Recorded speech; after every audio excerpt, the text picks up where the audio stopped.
This is a very typical trade I would have taken on one of my 100k accounts. And before you being confused and say that this doesn't work, how can this not work if I'm getting payout after payout and my all-time rewards are increasing? But that is not all, I'm funded with multiple prop firms. Now if this way of trading is not working, then why are you not funded yet, and why is your actual strategy not working in the markets? Because if it would be working, you will be already funded and had payouts. So it's safe to say that whatever you're doing does not work. But don't worry my friend, I've been there myself. I've been using indicators, I've had a job, and this is basically my setup how it used to look like. As you can see, I'm coming from very poor conditions, and this is very typical for everybody trying to learn trading. I've gotten in debt while I'm having a job. Now here's the problem, when you have a job, you don't have time. But if you screw the job, you don't have money, and without money you can't do trading. So it is basically a devil's cycle. In this video I'm going to show you an entire different perspective of trading, how you can become the 1% of traders who actually pulls out money out of the markets, and not the typical traditional way that you're trading that doesn't work to begin with. Now whether you're trading a traditional standard risk to reward or my kind of risk to reward, I can guarantee you that this is the exact same strategy. They made me tens of thousands of dollars, and I also have a 95% win rate using this. Now as you can see, a lot of traders, they like to go for the traditional way of trading, but we do something completely different. Now this is a very classical example. The guy who wanted to take this trade saw the drawn liquidity right, but he got stopped out beforehand. This is very typical, and it's because your stop loss are getting hunted. Now I have seen a big ass discussion in my trading Discord whether or not there is manipulations in the market or not. And no matter how you see it, whether it's institutions who are manipulating it or not, the matter of fact is your stop loss are getting hunted. Whether it's from manipulation or just the natural market behavior itself, it doesn't matter. The only thing that matters in trading is that your strategy has edge and you need to make money. This is the only thing that matters in trading. Now I myself also try to label the things in the market and try to find reasons why the market does certain things. But at the end of the day, we don't really know for sure, and nothing is really proven for that matter. Now, if you ask me for my personal opinion, I do think that there is manipulation, but do I really care about it? No, because I make money out of the markets. So whether or not there is manipulation or not, that is not what matters in trading. Why did you start trading? You started trading because you wanted to make money. You wanted to have freedom and time. So whether or not the market does have manipulation or not, by the end of the day, it doesn't matter. Because a lot of the times this happens, and this happened to me as well when I was trading a high risk reward. Now if we just take a very different approach from the traditional way of trading, where let's just say our drawn liquidity is those relative equal highs, but we increase our stop loss to something logical that happens on the left. For example, in this one it could be this low. Now you might be saying, well, when you lose you basically risk the entire account. Now this argument by itself is very stupid. Now why is that? Because I've said it so many times, I'm risking the same amount that somebody risks with a 142 or whatever it is. It's 1%, and I also only risk 1%. Now whatever the title of this video is, it is not clickbait that I have a 95% win rate. I've shown my personal journals where I made thousands of dollars, and I was just showing one of my accounts. But I want to also talk about that trading is not a probabilities game, because when you flip a coin, there's two sides it can land on, heads or the number. But in trading it's completely different, because you have market phases, uptrends, downtrends, and consolidation. So it's not just the 50-50. Now in previous videos I've explained to you the importance of journaling and backtesting. Now this video is not going to be entirely about these two topics,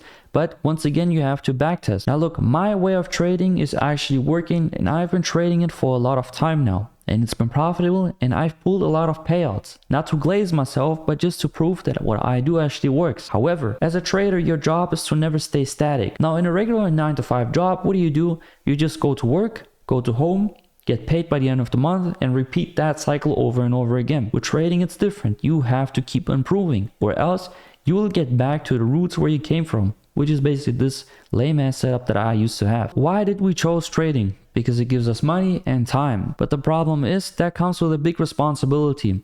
Now being an entrepreneur in general, whether it's drop shipping, whatever it is, you will have to focus on yourself, which is exactly why once you become a profitable trader, it's not just that, take your trade and leave it.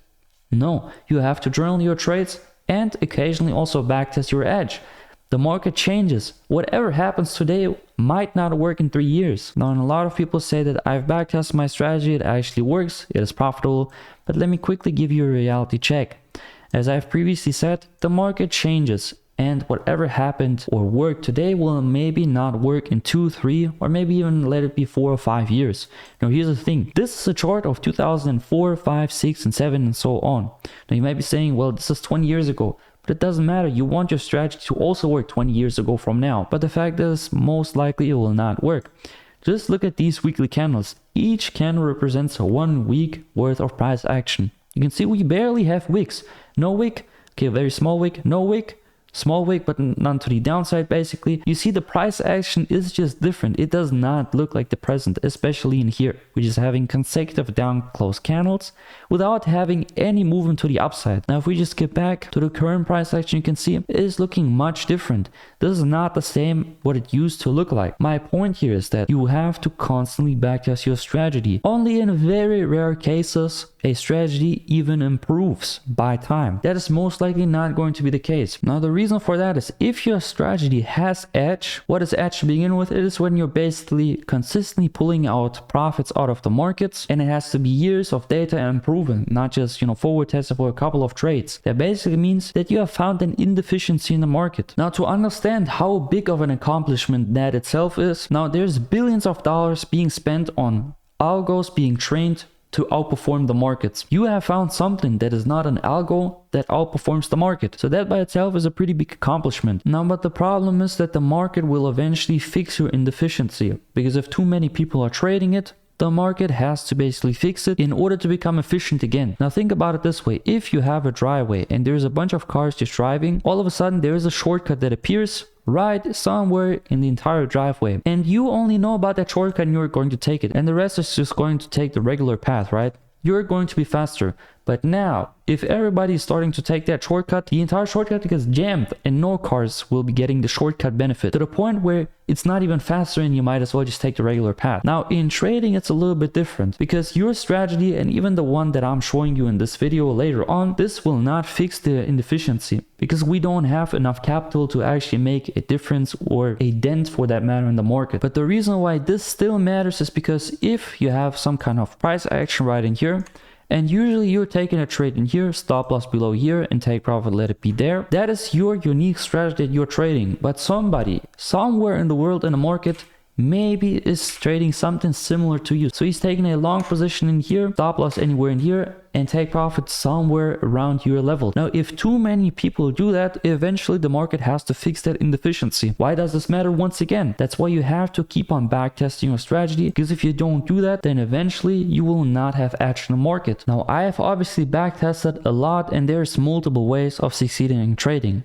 Now this basically in here is a 1-for-1. So when you lose 1, and when you win, you gain 1. We have taken 50 wins, 50 losses, risk 1%, and we have made 0 profit. Now this obviously you don't have edge in this one. Either your risk to reward has to increase or your win rate has to increase. But in fact, you're actually going to end up in a negative balance, because the fees are just going to eat you up. Me and my students in my mentorship are trading a lower risk to reward. That way we can basically win all of the time. And even if we're losing, we're just winning so many times that eventually we will recover all of the losses. Now here's the thing, we have 95 wins, 5 losses, risk 1%, and made almost 24% in this entire example. We have still taken those initial big losses on the chart, but we still made profit, and that is the only thing that matters, that you come out with profit in the end of the day, month, week, whatever it is. Now that is exactly why this video is no clickbait, and I actually have a 95% win rate. Now, and it's not always going to be a 95% win rate. I've also had months where it was 100%, and I also had months where maybe it was below 95, maybe 90%, maybe 88. Now here's the thing, I'm usually going for 0.2 or 1 risk to reward. If you have that risk to reward, your win rate has to be at least 83% in order to break even. Now anything above 83% of a win rate, you actually have an edge in the market, and therefore you'll be profitable. Now here's the thing, if your win rate is actually just 84%, that is not enough of an edge. Because for example, if your edge is so low, you have to once again go to these entire trades, you'll be barely making any profit because your edge is not high enough. So going back onto the win rate, I would suggest that always your win rate has to be at least minimum 4 or 5% above the actual break-even point. Only that way you will guarantee that you'll consistently pull out money out of the markets and not just have you losing years. Now, although this strategy will have edge if the 3 turns and 204, you will also have years where you're not making profit because your edge is just so minimal. Now, but how does my strategy work to begin with? And straight up, I can already tell you I will not share the entire strategy. If you have came just for my strategy, then sorry, I will not share everything. That's why I've created a mentorship. Now guys, you can have the best strategy, the best risk management, and also be a master at psychology, but every professional trader needs a professional journal. That's why I personally use TradeLens. Now if you want a 10% discount, it's the second link in the description. But here's the thing, what I'm about to teach you will already get you very far ahead of everybody trading the traditional way, especially if you're new into low risk reward. I basically like to look out for easy draws on liquidity. What do I mean by that? I like to look out for where price is already going right now and not try to take reversals. Now, so as you can see, although we had a big push lower, that does not matter to us because we're day trading and not trying to catch swing trades. I want you to pay attention to this weekly candle. Basically, it went for the previous week low and now it went higher and left a big wick. So the next candle, where is it about to go? Will it basically reverse all the way to this low?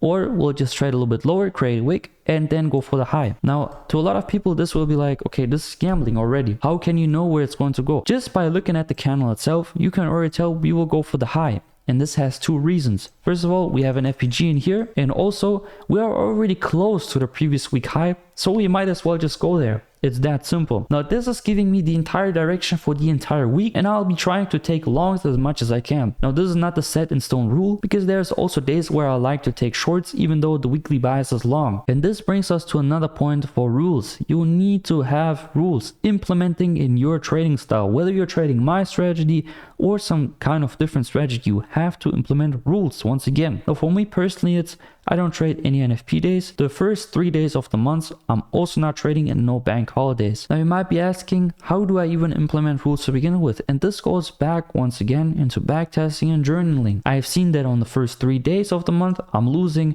On bank holidays, I'm losing. On NFP days, I'm losing. Why should I trade on those days to begin with? We focus on quality, not quantity. Now there's also another thing that I would quickly like to mention. While we focus on quality, not quantity, that also means that we don't really have a lot of trades. Now basically, we see a lot of trades, but this would have been taking a lot of time. Now this is not just, one day, but it's rather like, okay, we have taken this on Monday, this on Tuesday, and then maybe even this just on Friday. Next week, Tuesday, Thursday, and so on and so on. So we're not taking a trade every single day. Now, although the strategy is very powerful and it has edge and is profitable, we want to increase our frequency. That's why I'm currently on an extensive backtest. Now you see, even I as a mentor still go back into backtesting and try to refine my edge in the market. As long as your strategy actually has edge, it doesn't have to be perfect. You can already trade it. You don't have to constantly backtest and make up random rules, because this is another thing. A lot of you guys are not backtesting correct. When you take a loss, you make up some random rule on how this specific loss could be avoided, but this is wrong. Losses do happen, and that is fine. Now once again, I'm refining my strategy to make it better for me and also the students on my mentorship. So it's not like I'm telling you go backtest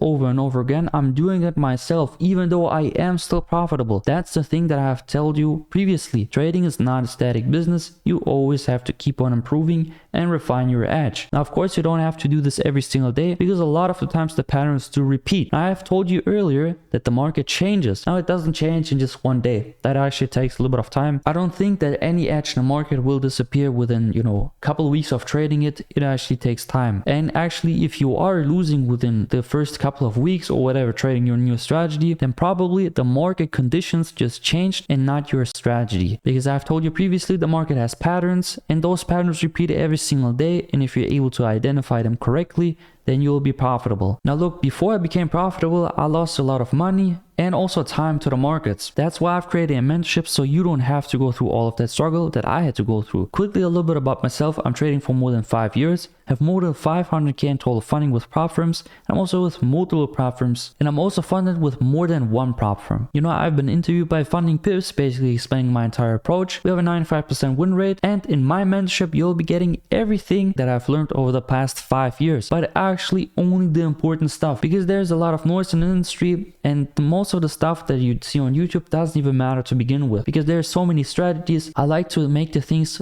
very simple, because that's the best way to learn, so we don't do anything complicated in my mentorship. Now make sure to like the video, subscribe to the channel, and comment down below what the most valuable thing you learned today was. Thank you guys for watching. See you next time.